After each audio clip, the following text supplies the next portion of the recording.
नमस्कार दोस्तों, राष्ट्रीय करंट अफेयर्स देखते हैं। भारत 1 दिसंबर 2022 से 30 नवंबर 2023 तक G20 की अध्यक्षता कर रहा है, जिसमें भारत ने वसुधैव कुटुंबकम थीम के तहत one earth one family one future को अपना स्लोगन बनाया है।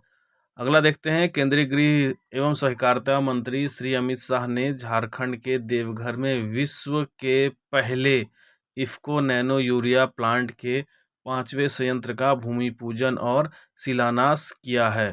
नैनो यूरिया की देवघर इकाई बनने से यहां प्रति वर्ष लगभग 6 करोड़ तरल यूरिया की बोतलों का निर्माण किया जाएगा। तो दोनों ही करंट अफेयर्स महत्वपूर्ण हैं, पूछे जा सकते हैं। G20 इस साल बिल्कुल लाइट में रहेगा। अगला देखते हैं। केंद्रीय पर्यावरण वन एवं जलवायु परिवर्तन मंत्री श्री भूपेंद्र यादव ने गोवा के मुख्यमंत्री की उपस्थिति में आर्द्र भूमि बचाओ अभियान का शुभारंभ किया। इस अवसर पर 2 पुस्तकों इंडियाज 75 अमृत धरोहर India's Ramsar sites fact book और मैनेजिंग क्लाइमेट रिस्क्स इन वेट्सलैंड ए प्रैक्टिशनर्स गाइड का विमोचन किया गया। फैक्ट बुक हमारे 75 रामसर साइटों पर जानकारी का एक ही संकलन वाला संसाधन है। वर्ष 1971 में अंतर्राष्ट्रीय महत्व की वेट्सलैंड पर रामसर कन्वेंशन पर हस्ताक्षर करने के उपलक्ष्य में हर वर्ष 2 फरवरी को विश्व आर्द्रभूमि दिवस मनाया जाता है। भारत 1982 से इस कन्वेंशन का एक पक्ष है और अब तक 23 राज्यों एवं केंद्र शासित प्रदेशों को समाहित करते हुए 75 वेट्सलैंड को रामसर साइट घोषित कर चुका है। वर्ल्ड वेट्सलैंड डे के लिए 2023 की विषय वस्तु है वेटलैंड रिस्टोरेशन। तो ये महत्वपूर्ण है, पूछा जा सकता है। अगला है हमारा सब्सक्राइब वाला भाग। तो हमारा चैनल अगर आपको पसंद है तो ज़रूर उसको सब्सक्राइब करें। अगला देखते हैं। जम्मू एवं कश्मीर के गुलमर्ग में इस महीने के 10 से 14 तारीख के दौरान शीतकाल खेलों का आयोजन किया जाएगा। खेलो इंडिया शीतकालीन युवा कार्यक्रम एवं खेल मंत्रालय द्वारा इसको समर्थन मिला हुआ है और इसका आयोजन जम्मू एवं कश्मीर स्पोर्ट्स काउंसिल के साथ साथ Jammu Kashmir winter games association द्वारा किया जा रहा है। गुलमर्ग में होने वाले इन खेलों में देश भर के 1500 से अधिक खिलाड़ी हिस्सा लेंगे और इसमें 9 खेल स्पर्धाएं होंगी। खेलो इंडिया शीतकालीन खेलों का पहला संस्करण 2020 में आयोजित किया गया था। अब तक इन खेलों के दोनों संस्करणों में जम्मू एवं कश्मीर शीर्ष पर रहा है। तो ये खेल कहाँ हो जाएंगे? विंटर वाले जम्मू कश्मीर में हो जाएंगे, होंगे, है ना। अगला देखते हैं।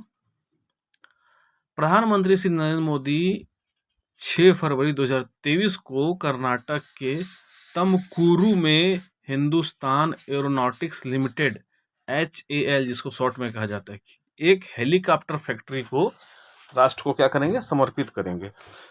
ग्रीनफील्ड हेलीकॉप्टर फैक्ट्री जो है 615 एकड़ भूमि में फैली हुई है। भारत की सबसे बड़ी हेलीकॉप्टर निर्माण सुविधा केंद्र ये होगी और आरंभ में लाइट यूटिलिटी हेलीकॉप्टर का निर्माण किया जाएगा। इस सुविधा केंद्र की आधारशिला भी 2016 में प्रधानमंत्री नरेंद्र मोदी जी के द्वारा ही रखी गई थी। तो महत्वपूर्ण है, पूछा जा सकता है कि सबसे बड़ी सुविधा केंद्र कहाँ पर है? तो कर्नाटक में तमकुरू में है ना, तमकुरू में है जो सबसे बड़ी निर्माण सुविधा केंद्र है। अगला देखते हैं। उपराष्ट्रपति श्री जगदीप धनखड़ ने हरियाणा के फरीदाबाद में 36वें सूरजकुंड अंतर्राष्ट्रीय शिल्प मेले का उद्घाटन किया। सूरजकुंड अंतर्राष्ट्रीय शिल्प मेला 2023 हरियाणा के सूरजकुंड में 3 फरवरी से 19 फरवरी तक आयोजित किया जाएगा। रॉयल कंबोडियन सशस्त्र बल RCAF के डिप्टी कमांडर इन चीफ और रॉयल कंबोडियन सेना के कमांडर लेफ्टिनेंट जनरल हुन मॉनेट दिनांक 2 से 4 फरवरी 2023 तक एक प्रतिनिधिमंडल के साथ भारत का दौरा कर रहे हैं। रॉयल कंबोडियन सेना के किसी भी कमांडर द्वारा यह पहली यात्रा है, भारत की यात्रा है। तो अंतर्राष्ट्रीय सूरजकुंड शिल्प मेला जो है वह हरियाणा में लगता है। और रॉयल कंबोडियन सेना के कमांडर भारत की पहली बार यात्रा में है। अगला देखते हैं, एयर मार्शल AP सिंह ने 1 फरवरी 2023 को vice chief of the air staff का पदभार संभाल लिया है। राष्ट्रीय रक्षा अकादमी, राष्ट्रीय सेवा कॉलेज और राष्ट्रीय रक्षा कॉलेज के पूर्व छात्र रहे एयर मार्शल को दिनांक 31 दिसंबर 1984 को भारतीय वायुसेना के फाइटर स्ट्रीम में नियुक्त किया गया था। उन्होंने एयर मार्शल संदीप सिंह का स्थान लिया है, जो 39 साल से अधिक की शानदार सेवा के बाद 31 जनवरी 2023 को सेवानिवृत्त हुए हैं। अगला देखते हैं, दक्षिण अफ्रीका गणराज्य और भारत गणराज्य ने एशियाई देश में चीते को फिर से लाने में सहयोग करने हेतु एक समझौता ज्ञापन पर हस्ताक्षर किए हैं। समझौते के अनुसार फरवरी 2023 के दौरान 12 चीतों का एक प्रारंभिक जत्था दक्षिण अफ्रीका से भारत लाया जाना है। ये चीते 2022 के दौरान नामीबिया से लाए गए 8 चीतों के साथ शामिल हो जाएंगे। फरवरी में 22 चीतों के आयात के बाद अगले 8 से 10 वर्षों के लिए सालाना 12 चीतों को स्थानांतरित करने की योजना है। अगला देखते हैं, भारतीय वायुसेना और जापान की एयर डिफेंस फोर्स के बीच द्विपक्षीय वायु अभ्यास वीर गार्जियन 2023 का पहला संस्करण 26 जनवरी 2023 को जापान में संपन्न हुआ। संयुक्त प्रशिक्षण अभ्यास कार्यक्रम 16 दिनों तक आयोजित किया गया था। तो अभ्यास का नाम है वीर गार्जियन, पहला अभ्यास था और यह जापान में संपन्न हुआ है। ठीक है, भारत की ओर से वायुसेना और जापान की ओर से एयर सेल्फ डिफेंस फोर्स ने इसमें भाग लिया था। अगला देखते हैं, ईस्ट कोस्ट रेलवे के अंतर्गत आने वाले विशाखापत्तनम रेलवे स्टेशन को हरित अवधारणाएं अपनाने के लिए Indian green building council IGBC द्वारा उच्चतम प्लेटिनम रेटिंग के साथ हरित रेलवे स्टेशन प्रमाण पत्र से सम्मानित किया गया है। विशाखापट्टनम ने पर्यावरण की 6 श्रेणियों में 100 में से 82 अंक हासिल किए हैं। महत्वपूर्ण है, पूछा जा सकता है, ईस्ट कोस्ट रेलवे के किस स्टेशन ने इंडियन ग्रीन बिल्डिंग काउंसिल द्वारा हरित रेलवे स्टेशन प्रमाण पत्र प्राप्त किया है। अगला देखते हैं, राष्ट्रपति अब्देल फतह अल सीसी प्रधानमंत्री श्री नरेंद्र मोदी के आमंत्रण पर 24 से 26 जनवरी 2023 तक भारत की राजकीय यात्रा पर थे। भारत की अपनी दूसरी राजकीय यात्रा पर आए राष्ट्रपति सीसी भारत के 74वें गणतंत्र दिवस के मुख्य अतिथि भी थे। संघाई सहयोग संगठन फिल्म महोत्सव 27 से 31 जनवरी के दौरान मुंबई में आयोजित हुआ। मराठी फिल्म गोदावरी और Gujarati film the last film show Bharat की तरफ से कंपटीशन सेक्शन में नामांकित किया गया था। महोत्सव का शुभारंभ तमिल फिल्म अत्पथा के वर्ल्ड प्रीमियर से हुआ।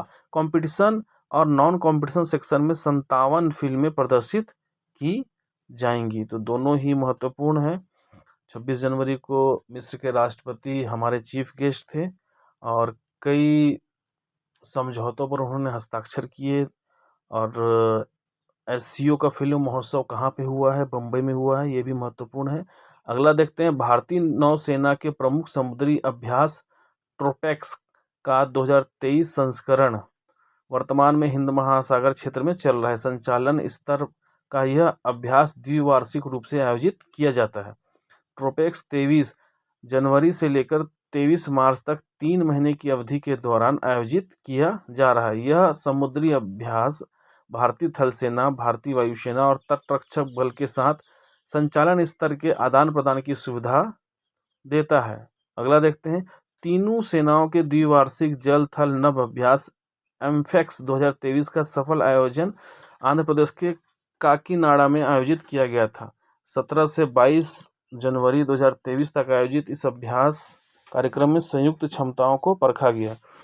तो सेनाओं का जो अभ्यास है, इससे प्रश्न जरूर पूछे जाते हैं। 1-2 नाम पूछा जा सकता है, तो आपको नाम याद रखना है कि किस सेना के द्वारा कौन सा नाम से अभ्यास किया गया है।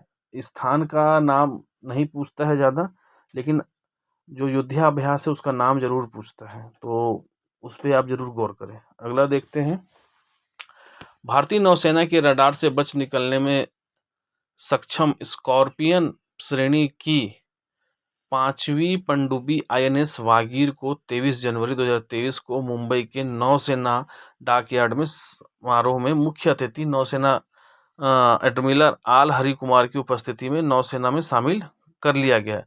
फ्रांस के मेमर्स नेवल ग्रुप के सहयोग से मुंबई के मझगांव डाक शिप बिल्डर्स लिमिटेड द्वारा भारत में 6 स्कॉर्पियन श्रेणी की पनडुब्बियों का निर्माण किया जा रहा है। वागीर को प्रोजेक्ट 75 P75 के तहत 12 नवंबर 2022 को लॉन्च किया गया था। वागीर को अब तक की सभी स्वदेशी निर्मित पनडुब्बियों में सबसे कम समय में कम समय में निर्माण होने का गौरव प्राप्त हुआ है। महत्वपूर्ण है, 6 स्कॉर्पियन श्रेणी पनडुब्बियां हैं, उसमें वागीर जो है शामिल हो गई है। किस प्रोजेक्ट के तहत पूछा जाता है? P75 प्रोजेक्ट के तहत, है ना। और किस देश के सहयोग से बन रहा है? तो फ्रांस के सहयोग से, मेमर्स नेवल ग्रुप के सहयोग से इनका निर्माण कहाँ किया जा रहा है? मुंबई के मझगांव डाक पर इसका निर्माण किया जाता है। अगला देखते हैं, 21 परमवीर चक्र पुरस्कार विजेताओं के नाम पर अंडमान और निकोबार द्वीप समूह के 21 बड़े अज्ञात द्वीपों का नामकरण किया गया है। वर्ष 2018 में अंडमान निकोबार द्वीप समूह की अपनी यात्रा के दौरान प्रधानमंत्री ने रॉस द्वीप का नाम बदलकर नेताजी सुभाष चंद्र बोस द्वीप रख दिया था। नील द्वीप का नाम और हैवलॉक द्वीप का नाम बदलकर भी शहीद द्वीप और स्वराज द्वीप कर दिया गया था, है ना। तो 21 जो परमवीर चक्र पुरस्कार से सम्मानित विजेता हैं, उनके नाम पर अंडमान निकोबार के 21 बड़े अज्ञात द्वीपों का नामकरण कर दिया गया। उससे पहले भी 2018 में मोदी जी ने 3 द्वीपों का नाम बदल दिया था। अगला देखते हैं, आपदा प्रबंधन के क्षेत्र में भारत में व्यक्तियों और संगठनों द्वारा दिए गए अमूल्य योगदान और निस्वार्थ सेवा को मान्यता तथा उन्हें सम्मानित करने के लिए सुभाष चंद्र बोस आपदा प्रबंधन पुरस्कार नामक एक वार्षिक पुरस्कार की स्थापना की गई है। नया पुरस्कार जो है स्थापना हुआ है, नाम क्या है? सुभाष चंद्र बोस आपदा प्रबंधन वार्षिक पुरस्कार की स्थापना की गई। इस पुरस्कार की घोषणा हर साल 23 जनवरी को नेताजी सुभाष चंद्र बोस की जयंती पर की जाती है।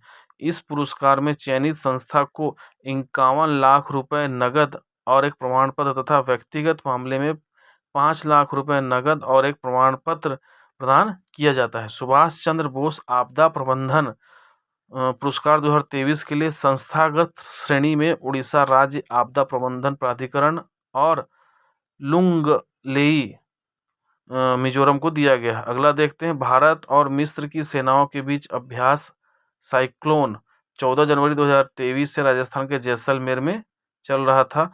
यह सैन्य अभ्यास दोनों सेनाओं के बीच अब तक का पहला संयुक्त अभ्यास है। साइक्लोन फर्स्ट अभ्यास अपनी तरह का पहला सैन्य अभ्यास है जिसमें दोनों देशों के विशेष बल संयुक्त रूप से एक ही मंच पर एकत्र हुए हैं। यह सैन्य अभ्यास 14 दिन तक चलेगा। आपको जो अभ्यास होते हैं सेनाओं के बीच में, उनका नाम जरूर याद रखना है, नाम ही पूछे जाते हैं प्रश्न में, पेपरों में।